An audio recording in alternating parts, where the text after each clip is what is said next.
너는 거짓된 풍설을 퍼뜨리지 말며 악인과 연합하여 위증하는 증인이 되지 말며 다수를 따라 악을 행하지 말며 송사의 다수를 따라 부당한 증언을 하지 말며 가난한 자의 송사라고 해서 편벽되이 두둔하지 말지니라. 내가 만일 내 원수의 길 잃은 소나 나귀를 보거든 반드시 그 사람에게로 돌릴지며 내가 만일 너를 미워하는 자의 나귀가 짐을 싣고 엎드러짐을 보거든 그것을 버려두지 말고 그것을 도와 그 짐을 부릴지니라. 너는 가난한 자의 송사라고 정의를 굽게 하지 말며 거짓 일을 멀리하며 무죄한 자와 의로운 자를 죽이지 말라. 나는 악인을 의롭다 하지 아니하겠노라. 너는 뇌물을 받지 말라. 뇌물은 밝은 자의 눈을 어둡게 하고 의로운 자의 말을 굽게 하느니라. 너는 이방 나그네를 압제하지 말라. 너희가 애굽 땅에서 나그네 되었은즉 나그네의 사정을 아느니라. 아멘.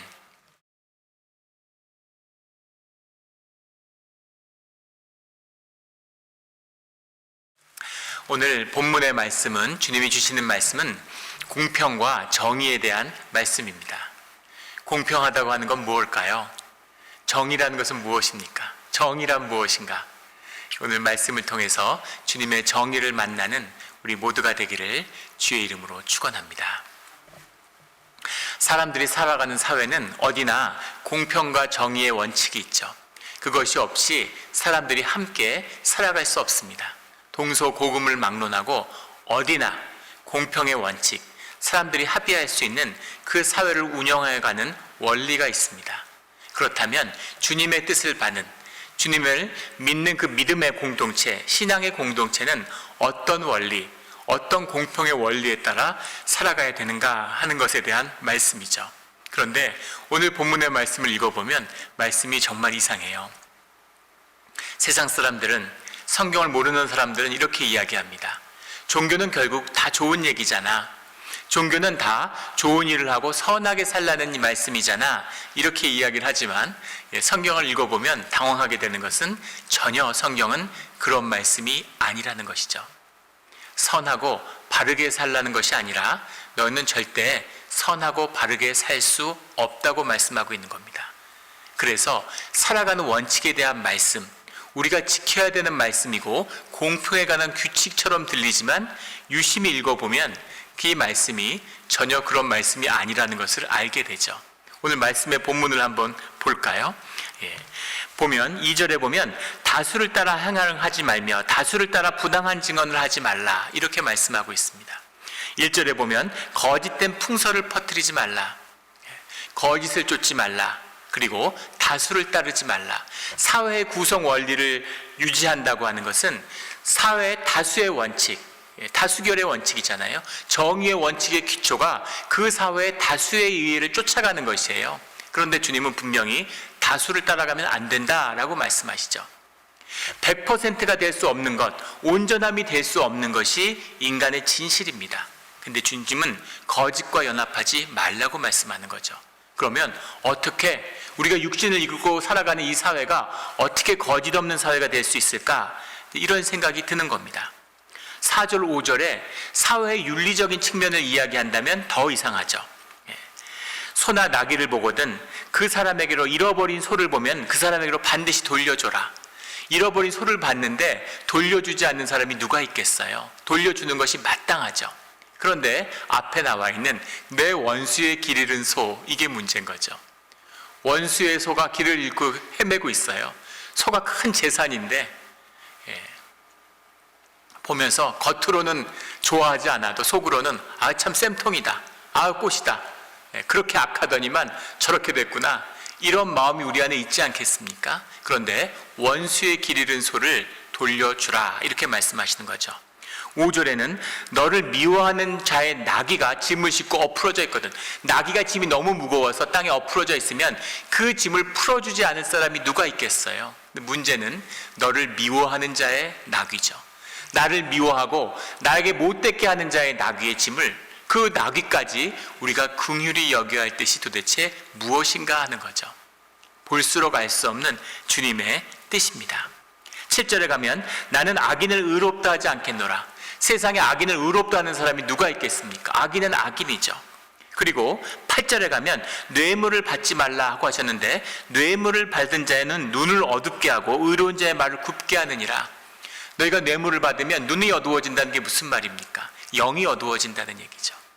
뇌물을 받은 자는 감옥에 보내라. 뇌물을 받은 자는 절대 용서치 않는다. 이렇게 말씀하셔야 되지 않겠어요? 근데 뇌물을 받지 마. 너희가 뇌물을 받지 마. 뇌물은 재판장이나 힘 있는 자들이 받겠죠. 어느 시대나.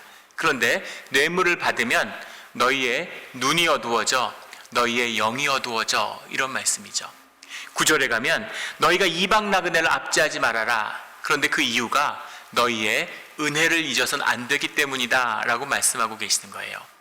주님이 말씀하고자 하는, 도대체 이 성경의 10배, 20배를 모두 다 윤리와 규칙과 법으로 정해도 세울 수 없는 정의를 이 짧은 말씀 가운데 주님이 주셔서 세우고자 하는 공평과 정의의 원칙은 무엇일까 하는 것이 이 말씀을 받는 우리에게 도전이 되는 것이죠. 공평은 뭐고 정의는 뭘까요? 미국에서 혜성과 같이 나타나는 정치 신인들이 있습니다.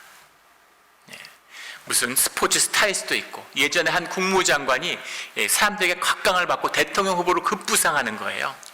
그런데 정치권에 있는 정치 기자들이나 정치인들은 그 사람에게 별 관심을 두지 않습니다. 그래서 왜 그럴까? 한 정치부 기자가 그런 이야기를 해요. 아무리 사람들이 좋아하고 사람들에게 좋게 보여도 그 사람이 정치를 시작하겠다고 하는 순간 미국의 정치인이라면 두 가지 질문에 답을 해야 된다는 거죠.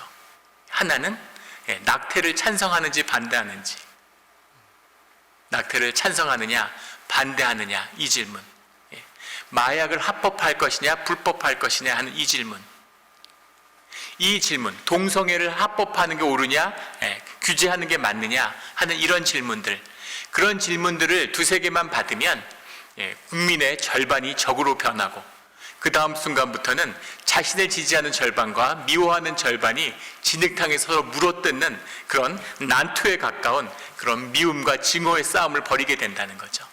그래서 사람들이 좋아하고 사람들에게 좋게 무슨 어떤 이미지가 갖고 있던 아무 소용없다는 거예요. 그 질문에 답을 해야만 된다는 거죠. 그리고 그 질문에 답을 하는 순간 적과 동지가 갈라진다는 겁니다. 그 가운데 그렇게 질문 하나에 갈려서 싸우는 사람들 가운데 공평이란 무엇일까? 모든 사람이 동의할 수 있는 정의의 원칙이 도대체 뭐냐는 거죠. 그 사회마다 정의의 원칙이 있습니다. 몇 년 전에 한국 사회가 떠들썩했었죠. 현직 법무장관의 딸이 지금은 의사가 되어 있는데 그 대학과 대학원과 모든 입학하는 과정에서의 자신의 스펙이 조작된, 모든 스펙이 다 조작된 거라는 사실이 밝혀졌습니다. 그리고 그 스펙을 조작하는 것에 부모가 가담했다라고 해서 아버지는 재판에 계류 중이고 부인은 대법원까지 확정돼서 감옥에 갔죠. 어찌 보면 스펙을 조작하고 증거를 조작하는 일들은 자범이죠. 자범들이 하는 조그만 사건일 수 있습니다. 그리고 권력자의 부패나 일탈은 늘 봐오던 것이죠. 그런데 문제는 뭐냐면 이 사건이 대한민국 전체를 뒤흔들었다는 거예요. 대한민국의 사람들이 길에 쏟아져 나와서 수백만이 길거리를 막고 그 사건을 지지하는 사람과 반대하는 사람으로 나누어져서 막 싸우는 겁니다. 그걸 보면서 참 그런 경험은 거의 없었는데 내가 대한민국 국민이라는 게, 한국 사람이라는 게 부끄럽더라고요. 왜 그렇게 갈려져서 미워하고 싸울까? 그 이야기가 왜 그토록 많은 사람들에게 공분을 자아내게 할까? 그런 것이 우리 한국 사회의 주제가 되는 거죠. 조금 깊이 들어가 보면 그것이 큰 문제가 아니라고 옹호하는 사람들은 이런 주장을 하는 거예요. 모든 사람들이 죄를 지어 죄 없는 사람이 어딨냐? 그리고 자녀의 스펙 쌓기를 원치 않는 부모가 어디 있느냐는 거죠. 너희가 못나고 실력이 안 돼서 못 쌓은 것뿐이지 기회가 닿는다면 자식의 스펙을 쌓아서 자식을 좋은 대학 보내고 싶은 것을 원치 않는 부모가 세상에 어디 있어? 누구나 지을 수 있는 죄를 지은 건데 그 사람이 개혁자고 사회를 바꾸고자 하는 열정이 있기 때문에 희생양이 된 것이다, 이렇게 옹호하는 것이죠. 반대하는 사람들은 그것이 아니라 그것이 공정과 정의의 원칙을 어긴, 그 사람 때문에, 그 자녀의 특권 때문에 희생당한 아이의 삶이 있지 않느냐. 걔 때문에 대학을 못 가고 걔 때문에 의사가 못된 그 희생자가 내 자식일 수 있다고 생각하는 것이죠. 그래서 힘없고 돈 없는 억울한 사람들의 분노를 자아내게 되는 겁니다. 공정과 공평, 정의의 원칙을 훼손했다라고 사회가 받아들이는 거죠. 그것 때문에 정권이 바뀌고 국민에게 박수받던 정권이 무너져 내렸어요. 왜 이렇게 이것이 심각한 문제였을까? 그것은 한국 사회를 지탱하는 가장 중심, 가장 깊은 곳에 있는 정의의 원칙이 교육의 평등이기 때문입니다. 한국 사회는 부조리하고 불평등한 사회죠. 모든 사회가 그렇습니다. 그런데 불평등하고 부조리하지만 그 사회를 뒤집지 않고 그 사회에서 함께 살아갈 수 있는 최소한의 정의의 원칙에 대한 동의가 있죠. 한국 사회를 지탱해가는 가장 중요한 정의의 원칙, 가장 기본에 가로놓여 있는 원칙은 교육의 평등입니다. 그래서 교육 제도를 절대 못 바꾸는 거죠. 교육이 잘못되고 배우는 게 없는데도 적어도 교육과 기회의 평등이라는 이름을 훼손할 수 없는 거예요. 왜냐하면 한국 사회는 아버지가 재벌이라고 해도 애가 공부 못하면 서울대 못 간다, 이런 원칙이 있는 것이죠. 그리고 애가 열심히 공부해서 좋은 대학에 가면 부모가 어떤 사람이든 그 아이는 사회에서 출세할 수 있고 중산층이 될 수 있다라고 하는 원칙에 모두 동의하고 있는 거죠. 그래서 그 교육의 평등을 훼손하거나 그것을 어그러뜨리려고 했다고 하면 사람들이 용서치 않는 것입니다. 한국 사회의 기본이죠. 가장 중심이 되는 공평의 원칙이에요. 그렇다면 미국은 어떨까요? 미국 사회에서 가장 근본이 되는 공평의 원칙은 무엇입니까? 이 200개가 넘는 민족이 모여서 이렇게 함께 살아가고 있는데 어떻게 미국 사회가 운영되고 함께 살아갈 수 있는 걸까? 정말 신기하죠. 미국 사회도 가장 중요한 원칙적인 정의의 원칙이 있겠죠. 94년도에 O.J. 심슨 사건이라는 게 있었습니다. 기억하시는 분들이 있을 거예요. 미국의 미식축구 스타고 또 미디어의 스타고 대중 스타죠. 그 NFL 미식축구의 MVP를 몇 번이나 받고 한 번 받기도 힘든, 거기다가 런닝백이었어요. 쿼터백도 아니고 런닝백의 MVP를 받는 일은 거의 없는데 MVP를 2번씩 수상한 영웅이었습니다. 그리고 그 시절에는 아직까지는 흑인들이 그렇게 활발하게 스포츠 스타가 되기 전이죠. 흑인 공동체, 미국 흑인들, 얼마든지 흑인들도 세상에서 출세하고 돈 벌고 잘 살 수 있다고 하는 그런 표상이 된 거죠. 그렇게 각광받던 O.J. 심슨이 94년도에 있었던 한 레스토랑에서 있었던 살인사건, 자신이 이혼한 전처, 백인이었죠.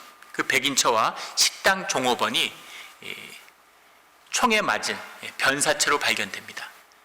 그리고 유력한 용의자로 지목된 O.J. 심슨이 추격을 받는 거죠. 기억하시는 분들 있을 거예요. 전 세계에 생중계됐습니다.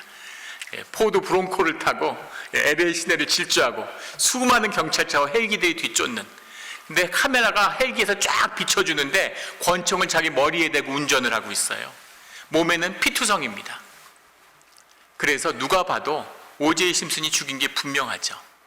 O.J. 심슨이 붙들렸고 재판이 시작됐는데 재판 끝에 O.J. 심슨이 무죄를 받았습니다. 온 미국 사회가 떠들썩하고 법정을 중계하는 케이블 TV가 미국의 모든 공중파와 모든 TV보다 시청률이 더 높았어요. 미국 사회가 들썩들썩했습니다. 그 무죄에 반발하는, 왜 무죄를 선고했을까? 92년도에 LA 폭동이 있었죠. 흑인들의 표상이고 흑인들의 영웅이기 때문에 O.J. 심슨이 유죄가 나면 다시 폭동이 일어날 거다, 이런 이야기가 많았습니다. 어떻게 백주 대낮에 사람을 둘이나 총으로 쏴 죽였는데 무죄를 받을 수 있느냐? 사람들이 막 흥분하는 거죠. 반대로 흑인들도 흥분합니다. O.J. 심슨이 만약에 흑인이 아니었다면, 부인이 백인이 아니었다면 그 재판 과정이 진행되는데 그 재판 과정 중에 온갖 인종차별적인 요소, 수사 중에 인종차별적인 요소들이 많았다는 사실이 속속 드러나죠. 왜? 이런 수많은 시리얼 킬러, 매스 킬링이 빈번히 일어나는 그런 미국에서 자기 전처 쏘아 죽인 남편의 살인사건이 왜 이렇게 미국 사회를 뒤흔들었을까? 그 재판의 중요성, 재판의 공정성이라고 하는 그 중심을 건드렸기 때문입니다. 정의와 정의가 맞부딪혔죠. 수사하는 백인 경찰이 이런 발언을 했어요. 흑인을 잡아 넣는 것이 이 땅의 정의다. 이런 이야기를 한 것이 녹취가 됐습니다. 그리고 피를 흘렸는데 그 피검사를 위해서 오제이 심슨의 체혈을 했는데 그 체혈했던 그 피의 대부분이 사라졌다는 사실이 발견됐죠. 그래서 그 피를 경찰이 갖다가 피해자들에게 묻혔다는 의심을 받게 됐습니다. 그리고 그 뒤에 그 묻힌 피가 진짜 이 피인지 나온 피가 진짜 그 피가 맞는지를 변호인단에서 다시 검사를 요구하니까 죽은 사체들이 꺼내졌는데 경찰이 죽은 사체를 깨끗이 닦아냈다는 사실도 알게 됐죠. 그래서 경찰이 증거를 인멸했다라는 사실 때문에 모든 증거가 불법이다. 마지막에 살인에 사용됐다고 할 때 끼었다고 하는 장갑이 나왔는데 기억하십니까? 법정에서 장갑을 끼는데 장갑이 너무 작아서 맞질 않아요. 그래서 경찰이 갖다 놓은 장갑이다. 이런 주장들이 받아들여져서 무죄가 됐죠. 그 기간에 배심원단이 계속 바뀌었습니다. 이미 오제이 심슨이 유죄라는 확신을 갖고 있는 사람들은 배심원단을 인정할 수 없다는 거죠. 그 과정들이 집중이 되고 재판이 난 다음에도 흑인 공동체와 백인 공동체들이 서로 막 부글부글 끓는 거예요. 어떻게 명백한 살인범이 풀려나는 사법제도라는 게 말이 되느냐? 어떻게 이렇게 공정하지 못한 사법제도가 미국 사회에서 가능할 수가 있느냐? 뭐가 정일까요? 미국 사회가 함께 살아갈 수 있는 정의의 가장 원칙, 이것은 사법법 판단, 사법 집행의 공정성이죠. 적어도 미국 사회에서 법은 공평하고 재판은 공평하게 받고 법 아래에서 모두가 평등하다는 그 정의의 원칙, 그것만은 유지되고 있다는 게 미국 사회에서 내전이 일어나지 않고 분열되지 않고 살아가는 이유다. 이렇게들 설명을 하는 것이죠. 각 사회마다 정의의 원칙이 있는 겁니다. 그렇다면 이 정의, 이 역사와 시간을 흐르는 사회와 지역의 특성을 넘어서는 본질적인 정의란 건 무엇일까? 본질적인 공평이란 건 무엇일까? 하는 질문과 맞닥뜨리게 되는 거죠. 이 기나긴 윤리학적인 주제를 다 설명할 수는 없지만 크게 보면 두 가지 주제예요. 하나는 공동체와 개인이 어떻게 조화를 이루어야 되느냐 하는 주제입니다. 공동체를 강조하는 건 우리가 고등학교 때 많이 외웠던 벤덤의 공리주의라는 것이 있죠. 유틸리테리아니즘, 최대 다수의 최대 행복, 최대 다수의 고통 가운데 기쁨, 쾌락 가운데 고통을 제거한 것, 그 기쁨을 키워가는 것이 사회의 유익이고 정의의 원칙이다라는 겁니다. 훗날 토털리테리아니즘, 전체주의의 기초를 제공했다고 욕을 먹지만 이 벤덤이 살았던 시대 18세기는 귀족들과 특권층이 지배하던 사회죠. 보다 많은 사람들, 더 많은 사람들이 권리를 누려야 돼. 사실은 이런 주장이었습니다. 그런데 이 이야기의 진행은 보다 많은 사람들의 이해, 100명 있으면 51명이 49명의 이해보다 더 중요하다는 거죠. 이런 폭력성, 그건 아니다 라고 반론을 제기한 것이 근대 자유주의의 기초를 이뤘다고 하는 칸트죠. 우리가 잘 아는 임마누엘 칸트입니다. 사람은 도구가 아니야. 사람은 목적으로서의 존엄과 가치를 가져. 100명의 생명이 1명의 생명보다 더 귀하다고 누가 정하냐? 모든 생명은 무엇과도 바꿀 수 없는 존귀함이 있어. 그래서 한 개인의 생명, 한 개인의 가치도 그대로 존중돼야 돼 라고 하는 자유주의의 가치를 정립한 것이죠. 근데 문제는 뭐냐면 여러 사람이 섞여 살잖아요. 함께 살잖아요. 그럼 뭔가 그 사회의 공평의 원칙이 있어야 되지 않겠어요? 그 공평의 원칙이 뭐냐는 겁니다.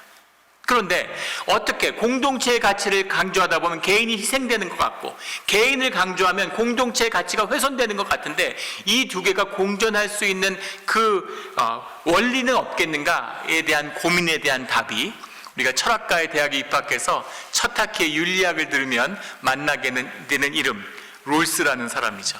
롤스가 정의의 원칙, 사회 계약론 이런 것을 주창합니다.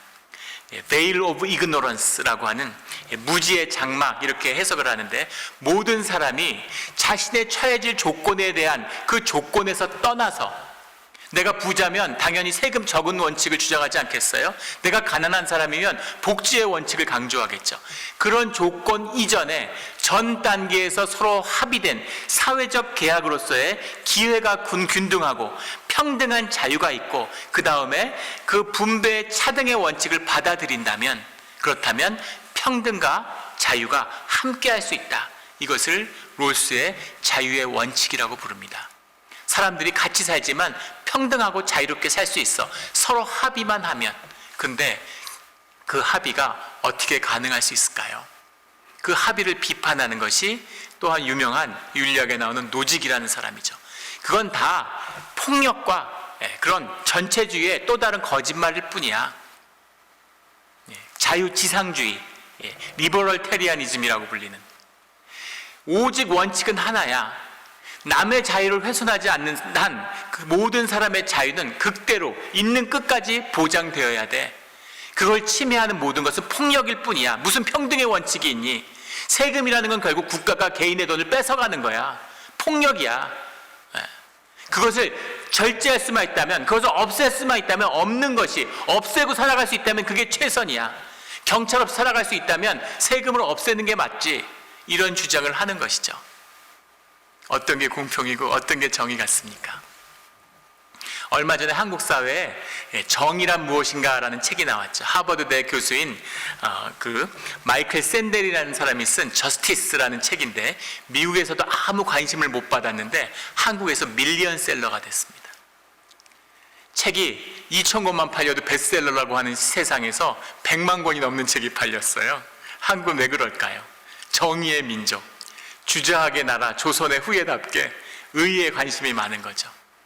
우리 논어를 보면 우리 공자 선생이 양해왕이라는 왕을 꾸짖습니다. 왕이 국부에 관한 관심을 드러내니까 그걸 꾸짖어요. 왜 왕이 하필 완리 있고 이렇게 얘기해요? 왜 리를 얘기합니까? 왕은 오직 의를 얘기해야지 리에 관심을 가지면 어떡하냐고 꾸짖어요. 왕은 의에 관심을 가지면 안 되고 리에 관심을 가져야죠. 오직 의가 중요한 정의의 민족, 정의에 관심이 많아서 100만 명이 넘는 사람이 그 책을 샀어요. 정의를 알고 싶은 거죠. 정의가 무엇이었을까요? 그 책 읽어보셨습니까? 책을 끝까지 가면 정의가 무엇인지는 정말 알 수 없구나 하는 결론에 도달하게 되죠. 그 저자는 그렇게 얘기해요. 공동체와 개인을 자꾸 대립시키기 때문에 문제가 악화되는 거다. 공동체와 개인은 사실은 서로 섞여 있고 관계 속에 놓여 있는 건데 맞는 말이죠. 그래서 그 공동체의 가치, 개인이냐 공동체냐가 아니라 공동체와 개인이 조화 가운데 추구해야 할 가치와 목적이 무엇이냐, 그것이 주제의 중심이 되어야 된다는 거죠. 정의에 대한 논의에. 그런데 그 가치와 의미를 다루는 그 논의의 중심은 결국은 그 사회의 구성의 원리, 가장 중심에 있는 사람들이 본질적으로 동의하며 삶의 의미를 느끼는 그 가치와 의미를 어디서 찾는가라고 하는 종교의 의미로 귀결된다고 하는 것입니다. 종교에서 시작했어요. 그걸 떠나서 돌고 돌아서 결국은 종교로 돌아온 것이죠. 그렇다면 종교가 이야기하는 우리 기독교에서 이야기하는 공평의 가치는 무엇인가라는 거죠. 오늘 말씀을 나누었지만 우리 말씀을 나눈 가운데 공평의 원리가 무엇인지를 찾는 것, 이것은 분명치 않아 보입니다. 세상도 마찬가지죠. 세상이 보수와 진보로 나누어 싸우고 있어요. 근데 진짜 이상하죠. 사형제도와 낙태 문제를 보십시오. 보수는 개인의 가치를 소중히 여기는 거잖아요. 그렇다면 사형제도를 반대해야죠. 보수는 사형제도를 찬성하잖아요. 사형제도를 찬성해요. 그리고는 낙태는 반대합니다. 다 생명을 죽이는 일인데 일관성은 최소한 있어야죠. 낙태를 반대하면 사형도 반대하든가, 사형을 반대하면 낙태는 찬성하든가. 진보는 어떻습니까? 또 진보는 반대예요. 낙태는 찬성하면서, 낙태의 권리는 찬성하면서 사형은 또 반대예요. 일관성이 전혀 없는 것이죠. 보수와 진보의 세금에 대한 논쟁을 보시죠. 세금과 그 동성결혼의 주제를 한번 보세요. 개인의 가치라는 측면에서 본다면 보수주의자들은 세금에 반대해요. 세금을 줄여야 된다고 얘기합니다. 왜? 개인의 것을 뺏어가려고 그래? 이렇게 반대하는 거죠. 그러면 동성결혼은 찬성해야 되지 않겠어요? 개인이 동성결혼을 하거나 말거나 개인의 문제인데 그걸 왜 국가가 개입하려고 합니까? 근데 동성결혼을 규제해야 된다고 이야기합니다. 정반대의 주장이죠. 그것에 대해서 진보도 마찬가지예요. 진보는 세금에 찬성해요. 평등의 가치를 위해서 개인의 부자의 재산을 뺏어서 그것을 나누어 가져야 된다고 이야기하는 것이죠. 그것이 만약에 사회적 가치라면 그렇다면 그렇다고 주장하는 거죠. 그런데 동성애는 또 찬성을 해요. 그거는 개인의 자유고 권리인데 왜 국가가 개입하냐고 반대하는 거죠. 앞뒤가 맞지 않는 거죠. 이것이 보수와 진보로 갈라진 세상의 모습이에요. 이런 데 휘둘리고 이런 데 묶여서 거짓과 함께하지 않는 그런 주의 자녀들이 되기를 주의 이름으로 축원합니다. 그러면 주님이 말씀하시는 세상과 어울리지 말아라, 다수를 따라가서 악과 연합하지 말아라 하는 주님의 말씀이죠. 근데 정말 이상한 건 가난한 자의 송사라고 해서 편벽되이 두둔하지 말지라 하는 3장과 6절에 너는 가난한 자의 송사라고 정의를 굽게 하지 말며, 정말 이상한 말씀이잖아요. 가난한 자를 편들어서 정의를 굽게 하는 사람이 어디 있어요? 가난한 자라는 게 배달이라고 하는 말인데, 배달이라고 하는 달이라고 하는 말이 가난하다라고 했는데 정확한 해석은 연약한 자입니다. 힘이 없는 자예요. 물론 가난한 자가 힘이 없죠. 힘 없는 자가, 힘 있는 자가 정의를 굽게 하지 힘 없는 자가 어떻게 정의를 굽게 해요? 그런데 힘 없는 자를 편들어서 정의를 굽게 하지 말아라 이렇게 얘기하는 거예요. 그 역사적으로 성서학자 가운데는 배달이 아니라 가달인데, 가달은 힘 있는 자죠. 힘 있는 자를 편들지 말라고 했어야 되는 거 아니야? 이거 잘못 혹시 오기로 잘못 쓴 거 아니야? 근데 주님이 혹시 그렇게 오해할까 봐 2번 반복해 주셨어요. 절대 잘못 쓴 게 아니죠. 가난한 자라고 편들지 마. 부자라고 편드는 건 말할 것도 없고 가난한 자라고 절대 편들면 안 돼. 너희 가운데, 주님이 말씀하시는 정의의 관계는 너희 가운데 정의의 문제가 무엇이냐에 대한 질문인 것이죠. 너희는 공평과 정의를 뭐라고 하느냐 하는 말씀입니다. 이 말씀을 가장 분명하게 보여주는 말씀이 요한복음 9장에 나오는 말씀입니다. 요한복음 9장 2절 3절에 이런 말씀이 나와요. 제자들이 물어 이르되 랍비여, 이 사람이 맹인으로 난 것이 누구의 죄로 인함이니까? 자기니까 그 부모니까? 나서부터 맹인된 자가 있는데 제자들이 질문을 합니다. 누구의 죄로 인함입니까? 자기입니까? 부모입니까? 이미 결론이 났어요. 이미 결론이 났어요. 이 사람은 죄인이에요. 죄인이 아닌데 어떻게 눈이 멀 수가 있어? 누구 책임입니까? 이 얘기죠. 누구 죄입니까? 본인이 잘못해서 이렇게 된 겁니까? 아니면 부모가 잘못한 것을 애가 뒤집어 쓴 것입니까? 거기에 대한 주님이 분명한 답을 해주시죠. 3절에 예수께서 대답하시되 이 사람이나 그 부모의 죄로 인한 것이 아니라 그에게서 하나님이 하시는 일을 나타내고자 하심이라. 하나님이 하시는 일이다라는 거죠. 하나님이 하시는 일이 뭡니까? 도대체 하나님은 무슨 일을 하시길래 이런 일을 하십니까? 라는 질문을 우리가 갖게 되잖아요. 주님이 말씀하시는 주님의 답이 뭐냐는 거죠. 여기에 대한 이 주제를 받는 그 시대의 종교인들, 바리새인들도 똑같은 질문을 마주합니다. 제자와 다를 것이 없어요. 그것이 23절, 24절, 25절에 나오는 성경의 말씀이죠. 24절에 그 맹인이 나아서 나은 것을 증거하기 위해서 그 바리새인들, 종교인들에게 보여준 것이죠. 이에 그들이 맹인이었던 사람을 두 번째 불러 이르되 너는 하나님께 영광을 돌리라. 우리는 이 사람이 죄인인 줄을 아노라. 예수가 죄인이라는 거예요. 왜냐하면 안식일날 눈을 뜨게 했기 때문이죠. 안식일은 주님의 날인데, 안식일은 주님이 금하고 아무것도 해서는 안 되는데 왜 안식일날 눈을 뜨게 하고 그래? 그게 죄잖아. 그러니까 이 사람은 의문을 갖고 있는 거예요. 하나님의 영광이 아닙니까? 하나님의 능력이 아닙니까? 그런데 하나님의 규칙을 어겼으니까 죄인이지. 죄인이 행한 거니까 죄지. 네가 눈 뜬 건 죄잖아. 네가 하나님께 영광을 돌리고 그 사람을 죄인이라고 정죄해. 근데 이 사람은 나는 뭐가 죄인인지 모르겠고 분명한 거는 그 사람이 내 눈을 뜨게 했단 것이다. 이렇게 이야기하죠. 25절에 대답하되 그가 죄인인지 내가 알지 못하나 한 가지 아는 것은 내가 맹인으로 있다가 지금 보는 그것이니라. 이 대답이죠. 주님이 듣고 싶은, 주님이 믿는 자에게서 받아야 하는 대답이 바로 이것입니다. 그가 죄인인지 내가 알지 못하나.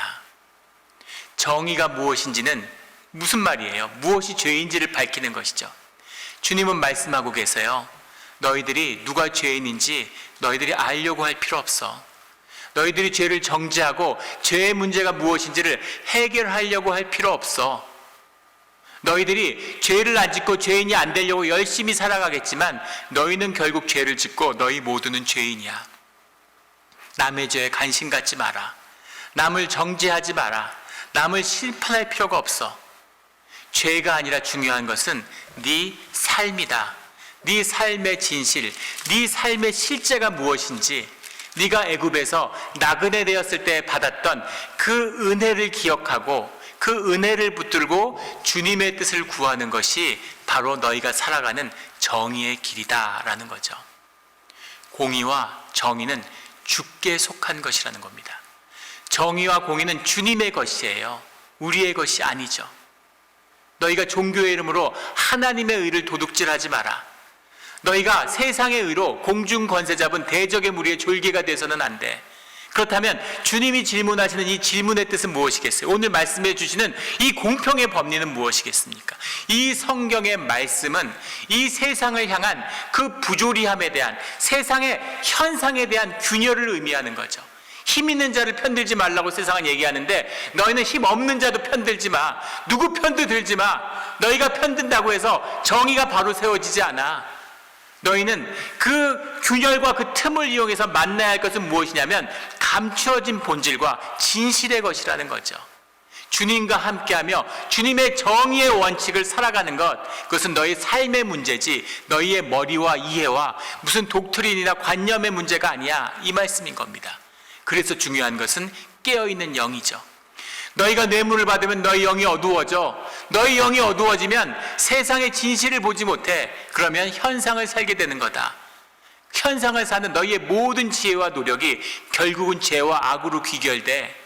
이것이 진실이고 이것이 본질이라는 거예요. 공중의 권세 잡은 자들이 대적의 무리입니다. 인간이 세상에서 어떻게 정의를 만들 수 있겠어요? 우리가 주중에 나눈 본문의 말씀 따라오는 분들은 아시겠죠? 요단강 동편에 제단을 쌓는 말씀이 나옵니다. 싸우려는 사람도, 그것에 흥분해서 싸우고 죽이려는 사람도 다 신앙에서 오른편에 서 있어요. 그런데 그들이 사륙을 벌이고 내전을 벌이지 않고 그들이 하나 돼서 기쁨으로 주님을 찬송하게 되는 비밀은 누가 옳고 누가 신실하고 누가의 원칙이 정의로웠기 때문이 아니라 그들이 주님을 따르고 주님의 사람들이었기 때문에 주님의 사랑 안에서 하나 될 수 있었던 것이죠. 이것이 주님이 말씀하시는 정의와 정의의 비밀입니다. 이 비밀을 꼭 만나는 우리 모두가 되기를 주의 이름으로 축원합니다. 이것을 만나고 이것을 찾아가고 이것을 누리며 살아가는 것이 우리의 신앙이고 우리의 생명이 자라나는 비밀이죠. 그 비밀이 무엇인지를 증거하는 한 증인이 있습니다. 우리가 잘 알고 있는 송명희 시인이죠. 선천성 뇌성마비를 앓았어요. 학교를 갈 수 없기 때문에 몸을 제대로, 온몸이 막 이렇게 막 뒤틀리고 고통 속에 살아가는 것이죠. 학교를 갈 수 없기 때문에 모든 공부를 집에서 다 하고, 정말 그 수기를 읽어보면 눈물이 나고 가슴 아파서 읽을 수가 없죠. 글씨를 쓸 수 없기 때문에 왼손으로 글씨를 쓰는데 이 몸이 떨리니까 글씨를 쓰고 글씨를 써봐야 누구도 알아볼 수 없는, 그래서 바닥에 엎드려서 한 팔을 땅에다 지지하고 오른손으로 노트를 지지해가지고 이걸 쓰는데 뚝하면 연필이 부러지고 공책이 찢어지고 바닥에다 그걸 막 이기면서 그렇게 글을 써서 시를 써갔다는 겁니다. 그런데 그 고통스럽고 저주와 같은 삶의 끝에서 주님을 만나게 되는 거죠. 주님을 만나고 주님과 함께하면서 신앙의 시인으로서의 송명희 시인을 우리가 기억하고 있는 거죠. 근데 그분이 쓴 수기의 가장 마지막에 나오는 고백이 눈에 뜨는 겁니다. 하나님은 공평하신 분이고 자신의 인생에서 늘 주님께 감사하며 행복한 인생이었다라는 고백으로 그의 고백을 마치고 있어요. 눈에 확 띄는 게 있죠. 하나님은 공평하신 분이라고 이야기하는 거죠. 하나님은 도대체 뭐가 공평한 걸까요? 주중에 새벽 기도가 끝나고 일일 묵상 같은 걸 이제 묵상하고 또 뭐 녹음하기 위해서 우리 그 사무실에 앉아 있죠. 문을 다 열어놓고 이렇게 앉아있는데 환기를 위해서. 며칠 전에는 한 미국 중년 남성이 들어오는 거예요. 찾아오는 분들이 있습니다. 들어오는데 오른팔과 오른다리를 못 쓰는 장애우예요. 들어와서 다짜고짜 하고 싶은 말이 있다고, 그래서 한참을 앉아 들었습니다. 처음엔 내가 설교 준비를 하고 있으니까 지금 약속이 없이는 이야기하지 않고 가시라고 할까 하는 마음도 있었는데, 그 눈빛을 보니까 이 이야기를 들어야 되겠구나라는 그런 마음을 주님이 주셨어요. 이야기를 듣는데 그 이야기, 리차드라는 60대 할아버지입니다. 아저씨죠. 할아버지는 아니죠. 손자가 있으니까 할아버지겠네요. 그런데 9살 때 사촌들하고 온 가족이 다 모여서 여행을 가다가 자동차 사고로 사촌들이 다 죽임을 당하고 본인만 살아남았다는 거죠. 그 결과로 오른팔과 오른다리를 못 쓰게 됐다는 겁니다. 살아온 삶, 50여 년을 살아오면서 아픈 이야기고 한이 얼마나 많겠어요. 그 아픈 이야기를 다 하는 거죠. 너무너무 아픈데 그분에게 뭐라고 이야기할 수 있을까요? 세상의 정의가 아니라 이분이 이렇게 9살 때 교통사고를 당해서 다리를 절고 평생 변변한 직업을 못 갖고 힘들게 살았고 매일매일 고통받아야 하는 삶이 과연 공평한 삶입니까? 나면서 소경된 자가 공평한 삶입니까? 무엇이 공평한 거예요? 세상에서 이루는 공평이 무엇입니까? 너무너무 불공평해 보이지 않아요?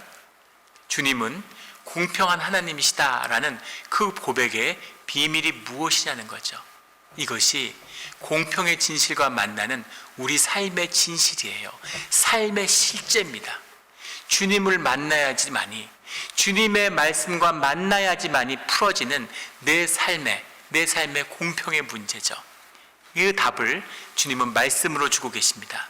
욥기 29장 14절 15절에 보면 이런 말씀이 나와요. 욥기 14장에 내가 의를 옷으로 삼아 입었으며 나의 정의는 겉옷과 모자 같으니라. 주님이 곧 정의고, 주님이 의를 모르지 않고 의로 옷을 삼고 정의로 겉옷과 모자를 삼는 주님의 임재와 삶 자체가 정의라는 거죠. 그리고 15절에 이렇게 말씀하십니다. 나는 맹인의 눈도 되고 다리 저는 사람의 발도 된다. 이렇게 말씀하시는 거죠. 주님만이 주님이 만드신 피조물, 우리의 삶에 답이 되어주시고 정의가 되어주시고 공평의 이유가 되어주신다는 겁니다. 이것을 만난 사람은 정의를 보고 정의를 누리며 살아가게 되는 거예요. 이게 왜 정의며, 아무리 생각해도 세상에 속한 자, 현상에 속한 자는 아무리 생각해도 정의롭지 못하고 공평하지 못한 것이죠. 그건 우리가 우리의 육신, 이 현상의 삶, 현상의 시간에 매여 있기 때문입니다. 십자가가 저주로 보이는 것과 마찬가지죠. 주님은 그것이 축복이다라고 말씀하시는 겁니다. 너의 십자가, 너의 수치, 너의 아픔이 네 삶의 축복의 문이 된다. 너의 아픔 가운데 답이 되어주는, 모든 불공평함 가운데 공평함이 되어주시는 정의의 주님, 주님이 너희의 삶의 답이다 라고 말씀하시는 거죠. 이 정의의 원칙을 지키며 누리며 살아가는 우리 모두가 되기를 주의 이름으로 축원합니다.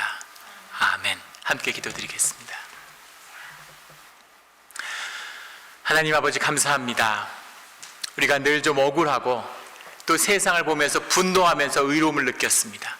세상이 왜 이렇게 부조리하고 부정의한지, 내가 정의의 칼날로 마음껏 재단하며 내 의를 쌓았습니다. 주님, 죄송합니다.